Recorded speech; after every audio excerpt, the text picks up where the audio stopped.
ಕನ್ನಡ ರಾಜ್ಯೋತ್ಸವದ ಪ್ರಯುಕ್ತ ಗಾನಸೌರಭ ಯಕ್ಷಗಾನ ಕಲಿಕಾ ಕೇಂದ್ರದ ಗುರುಗಳಾದ ಡಾಕ್ಟರ್ ಬೇಗ ಶಿವಕುಮಾರ್ ಇವರ ವಿದ್ಯಾರ್ಥಿಗಳಾದ ಸುಮೇಧಾ ಜಿ ಭಟ್, ತೇಜಸ್ವಿ ಜಿ ಭಟ್ ಹಾಗೂ ತನ್ಮಯ್ ಭಟ್ ಇವರು ಈ ಶುಭ ದಿನದಂದು ದ್ರೌಪದಿ ಪ್ರತಾಪ ಪ್ರಸಂಗದ ಸನ್ನಿವೇಶವನ್ನು ಮಾಡಿ ತೋರಿಸಲಿದ್ದಾರೆ. ಯಕ್ಷಗಾನಂ ವಿಶ್ವಗಾನಂ.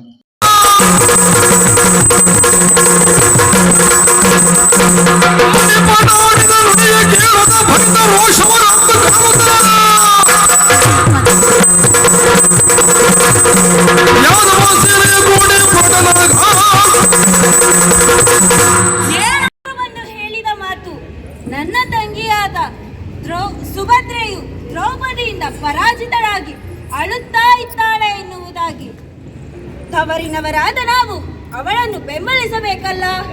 ಹಾಗಾಗಿ ನನ್ನ ಮಗ ಮನ್ಮಥನನ್ನು ಕಳುಹಿಸಿದ್ದೆ. ಅವನು ಸೋತು ಹೋದ ಕಾರಣ ನಾನೇ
ವಾಮನ, ಪರಶುರಾಮ, ರಾಮ, ಇದೀಗ ಕೃಷ್ಣ. ಹೌದು, ಈ ರೀತಿ ಅವತಾರಗಳನ್ನು ಧರಿಸಿ ಬಂದವನು. ಓ ಅಣ್ಣ, ಬಂದದ್ದು ಯಾಕೆ?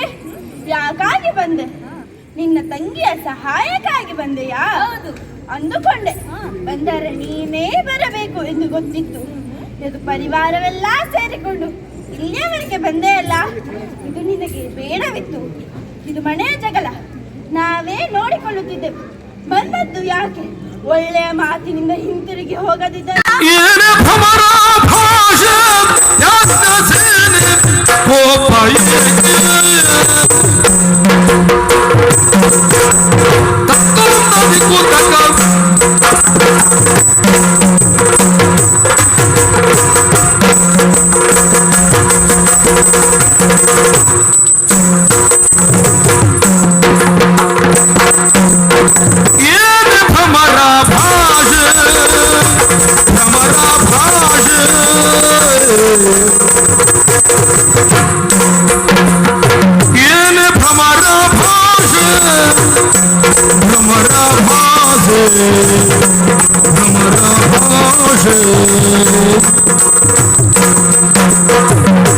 याज्ञासेन कोपयेगे याज्ञासेन कोपयेगे कोपवेगे कोपवेगे कोपवेगे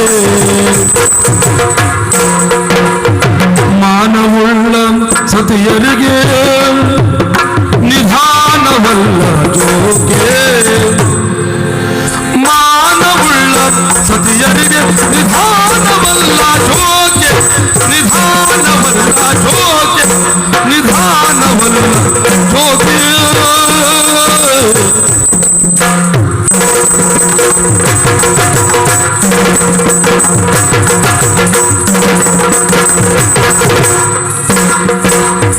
ಸಾನುರಾಗದಿಂದ ಯದುವಿತಾನವೆಲ್ಲ ಮುರಿದೆ ಸಾನುರಾಗದಿಂದ ಯದುವಿತಾನವೆಲ್ಲ ಮುರಿದೆ ನೀನ ಅರಿಯದವಳೆ ನೀನ ಅರಿಯದವಳೆ ಅರಿಯದವಳೆ ಅರಿಯದವಳೆ ನಮ್ಮೋಳೆ ವಿರೋಧ ಬರಿದೆ ನಮ್ಮೋಳಿ ವಿರೋಧ ಬರಿದೆ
ಸಾನುರಾಗದಿಂದ ಯದುವಿತಾನವೆಲ್ಲ ಮುರಿದೆ ನೀನ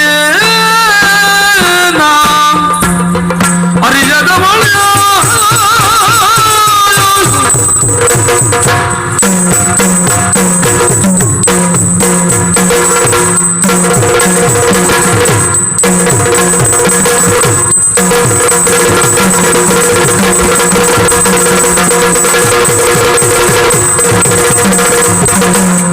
ಸಾನುರಾಗದಿಂದ ಯದುವಿತಾನವೆಲ್ಲ ಮುರಿದೆ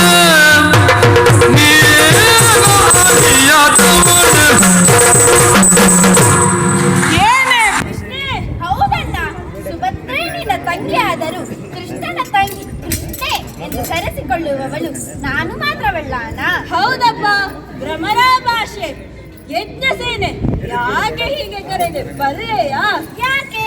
ಭ್ರಮರದಂತೆ ಗುಯಿಗುಡುತ್ತಾ ಮೃದುವಾಗಿ ಮಾತಾಡುವವಳು ನೀನು. ಆದರೆ ಇನ್ನು ಯಜ್ಞ ಸೇನಳಾಗಿ ರಣರಂಗದಲ್ಲಿ ಉರಿಯುತ್ತಾ ಇದ್ದೀಯಲ್ಲ. ಸತ್ಯವಾಗಿಯೂ ಹೌದು, ಉರಿಯಲ್ಲಿ ಹುಟ್ಟಿದವಳು ನಾನೇ ಅಲ್ಲವಣ್ಣ. ಉರಿಯಲ್ಲಿ ಹುಟ್ಟಿದವಳಾದರೂ ಯಾವತ್ತೂ ಉರಿಯು ಚೆನ್ನಾಗಿರುವುದಿಲ್ಲ. ಶಾಂತ ರೂಪ ಇರುವಾಗ ಶಾಂತ ರೂಪವೇ ಇರಬೇಕು. ಎಲ್ಲಿ ಏನು ಬೇಕೋ ಅದನ್ನೇ ಮಾಡಬೇಕು. ಎಲ್ಲಾ ಕಡೆ ಒಂದನ್ನೇ ಮಾಡುವುದು ಸರಿಯಲ್ಲ ಯಜ್ಞ ಸೇನೆ. ಭ್ರಮರ ಭಾಷೆ. ಓಹೋ, ಪೌರುಷತ್ವವನ್ನು ತೋರಿಸುತ್ತಿರುವನೆಂದು ಭ್ರಮರ ಭಾಷೆ ಎನ್ನುತ್ತಿರುವೆಯಾ ಕೃಷ್ಣ? ಹೆಣ್ಣು ಮಕ್ಕಳು ಗಂಡು ಮಕ್ಕಳಿಗೆ ಯಾವ ರೀತಿಯಲ್ಲೂ ಕಡಿಮೆ ಇಲ್ಲ. ಆ ರೀತಿಯ ಪೌರುಷತ್ವವು ಹೌದು. ಜಗತ್ತಿನಲ್ಲಿ ಪ್ರತಿಯೊಂದು ಹೆಣ್ಣಿಗೂ ಒಂದೇ ಗಂಡನಿದ್ದರೆ ನಿನಗೆ 5 ಜನ ಗಂಡಂದಿರು. ಹೌದಪ್ಪ, ಹರಿಹರರ ಆಶೀರ್ವಾದದಿಂದ ನನಗೆ 5 ಜನ ಗಂಡಂದಿರು. ನಿನ್ನ ಪತ್ನಿಯರನ್ನು ಈ ಲೋಕದ ಜನರು ಲೆಕ್ಕ ಮಾಡಲಿಕ್ಕೆ ಹೋದರೆ ಅವರಿಗೆ ಮದುವೆಯೇ ಬೇಕಾದಿತ್ತು. ಅಂತೂ ನಾನು ಆಶೀರ್ವಾದ ನೀಡಿದ್ದೇನೆ. ಯಾಕೆ? ಅಂತಹ ಸಾಮರ್ಥ್ಯ ನಿನ್ನಲ್ಲಿದೆ ಎಂಬ ಕಾರಣಕ್ಕೆ. ಆದರೆ ಜಗತ್ತಿನಲ್ಲಿ ಪ್ರತಿಯೊಂದು ಹೆಣ್ಣಿಗೂ 5 ಜನ ಗಂಡಂದಿರನ್ನು ಸಂಭಾಳಿಸುವ ಶಕ್ತಿ ಇರುವುದಿಲ್ಲ. ಆದರೆ ನೀನು 5 ಜನ ಪಾಂಡವರನ್ನು ಸಂಭಾಳಿಸಿಕೊಂಡು ಅವರ ಕೀರ್ತಿ ತಂದವಳು. ಆದರೆ ಎಂದು ನೀನು ನಡೆದುಕೊಳ್ಳುವುದು ಹೇಗೆ? ಹೇಗೆ? ಜಗಳ ಪ್ರಾರಂಭವಾದದ್ದು ಯಾರಿಗೆ?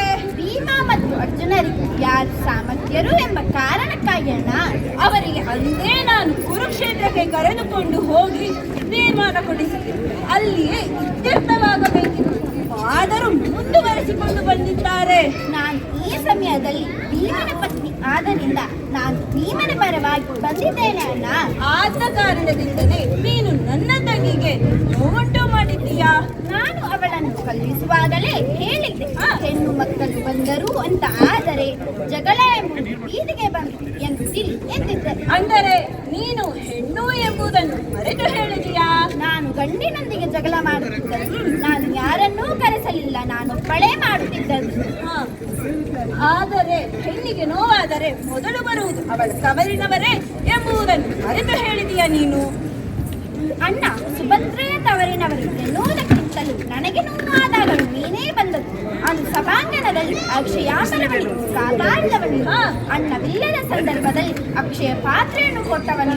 ಸಂಧಾನದ ಸಂದರ್ಭದಲ್ಲಿ ನನ್ನ ಮುಡಿ ಕಟ್ಟಿಸಬೇಕು ಎಂಬ ಕಾರಣಕ್ಕಾಗಿ ಯುದ್ಧದ ಸಂಧಾನವೇ ಮಾಡಿ ಬಂದವ ನೀನು ಅಣ್ಣ. ಅವೆಲ್ಲವೂ ನಿನಗಾಗಿ ಮಾಡಿದ್ದೇನೆ. ಅವೆಲ್ಲವನ್ನು ಮರೆತು ನೀನು ನನ್ನ ತಂಗಿಗೆ ಹೊಡೆಯುವಾಗ ನಮಕ ಅವಳಲ್ಲಿ ಕಾಣಿಸಲಿಲ್ಲವೇ ನಿನಗೆ?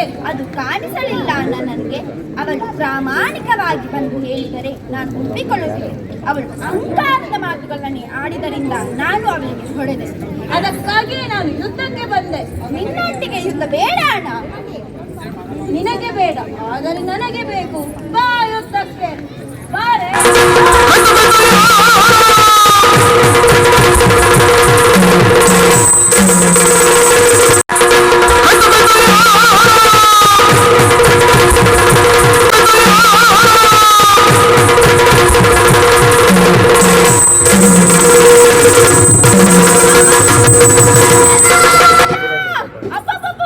ಚಕ್ರಪಾಣಿ, ಈಗ ನಿನ್ನ ಚಕ್ರ ಎಂಬುದು ಎಲ್ಲಿದೆ? ಕೃಷ್ಣೆಯ ಕೈಯಲ್ಲಿದೆ. ಅದು ಹೌದು. ಇನ್ನೂ ಈ ಚಕ್ರಕ್ಕೆ ಬೆಲೆ ಇಲ್ಲ. ಆದರೂ ಪರವಾಗಿಲ್ಲ, ಮಕ್ಕಳಿಗೆ ಆಟಿಕೆ ಆದಿತ್ತು. ದ್ರೌಪದಿಯೊಂದಿಗಿನ ಯುದ್ಧದಲ್ಲಿ ನನ್ನ ಹಿಂದೆ ಪರಶಿವನು ಸೋತು ಹೋದ ಕಾರಣ ಅವನ ಪತ್ನಿಯನ್ನು ಕರೆದಿದ್ದಾನೆ. ಮುಂದೇನಾಗುತ್ತದೆ ನೋಡೋಣ.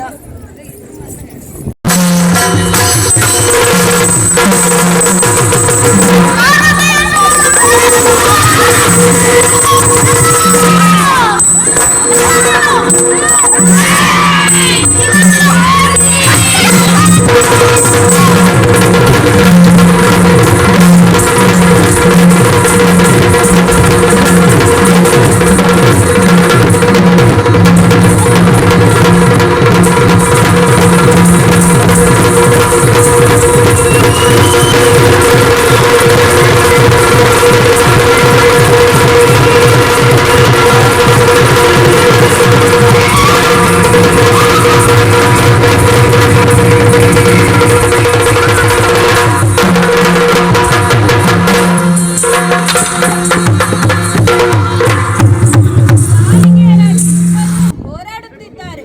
ಒಂದೇ ಮಾತ್ರ ಶಕ್ತಿ ಎರಡಾಗಿ ಹೋರಾಡಿದರೆ ಇದಕ್ಕೆ ಅಂತ್ಯ ಕಾಣುವುದು ಹೇಗೆ? ಲೋಕವೇ ಹೊತ್ತಿ ಉರಿದೀತು. ತಂಗಿ ದ್ರೌಪದಿ, ಶಾಂತಳಾಗು, ಶಾಂತಳಾಗು. ನಾನೀಗ ಎಲ್ಲಿದ್ದೇನೆ? ನಾನು ಇದೆಲ್ಲವನ್ನು ಯಾವಾಗ ತರಿಸಿದಾಗ ನನಗೆ ಇದೆಲ್ಲದರ ಪರಿಜ್ಞಾನವೂ ಇಲ್ಲ. ನನಗೆ ಎಷ್ಟೊಂದು ಆಯಾಸವಾಗುತ್ತಿದೆ. ನಿನಗೆ ಆಯಾಸದ ಪರಿವೇ ಇರಲಿಲ್ಲ. ಯಾಕೆಂದರೆ ನಿನ್ನೊಳಗೆ ಚಂಡಿಕೆಯ ಶಕ್ತಿ ಅಡಕವಾಗಿತ್ತು. ಅದು ನಿನ್ನೊಳಗೆ ಕೆಲಸ ಮಾಡುತ್ತಿತ್ತು. ಅದು ಏನು? ಪರಶಿವನು ನಿನ್ನೊಡನೆ ಯುದ್ಧದಲ್ಲಿ ಸೋತಾಗ ಅವನ ಪತ್ನಿಯನ್ನು ಕರೆದ. ಪಾರ್ವತಿಯು ಕಾಳಿಯಾಗಿ ನಿನ್ನೊಳಗಿನ ಕಾಳಿಕಾ ಶಕ್ತಿಯನ್ನು ಹೊರ ತೋರಿಸಲು ಕಾರಣಳಾದಳು. ಅವರನ್ನು ಕಳುಹಿಸು. ನಿಮ್ಮ ಕೆಲಸವಾಯಿತು. ನೀವಿನ್ನು ತೆರಳಿ.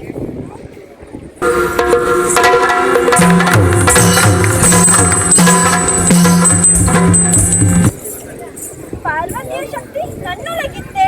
ಹೌದೌದು.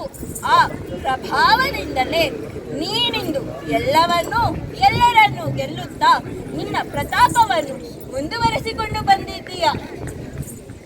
ಆ ಶಕ್ತಿ ನಿನ್ನೊಳಗೆ ಇದ್ದರೆ ಮುಂದೇನಾದರೂ ಅನಾಹುತವಾಗಬಹುದು ಎಂಬ ಕಾರಣಕ್ಕೆ ಅವ್ಯಕ್ತ ಶಕ್ತಿಯನ್ನು ಹೊರ ತೋರಿಸಲು ನಾನು ಹೂಡಿದ ಒಂದು ತಂತ್ರವಿದು. ಹಾಗಾದರೆ ನನಗೆ ತಿಳಿಯದೆ ಇದೆಲ್ಲವಾಗಿದೆ. ನನ್ನವರಿಗೆ ನಾನೇ ಹೊಡೆಯಲು ಮುಂದಾದೆ. ಇನ್ನು ಈ ದ್ರೌಪದಿಯ ಪ್ರತಾಪವು ಸಾಕು. ನನ್ನವರಿಗೆ ಇದೆಲ್ಲದರ ವಿಷಯದ ಬಗ್ಗೆ ಒಂದು ಮಾತು ಹೇಳಬೇಕು ಅಣ್ಣ. ಹಾಗಾಗಿ ನೀನು ನನ್ನೊಡನೆ ಅರಮನೆಗೆ ಬಾ ಅಣ್ಣ. ಖಂಡಿತವಾಗಿಯೂ ನಾನು ನಿನ್ನೊಡನೆ ಬಂದು ಇವೆಲ್ಲವನ್ನು ತಿಳಿಸುವೆ. ತನ್ಮೂಲಕ ಲೋಕಕ್ಕೆ ಕಲ್ಯಾಣವಾಗಲಿ. ನಡೆ ಬಾ.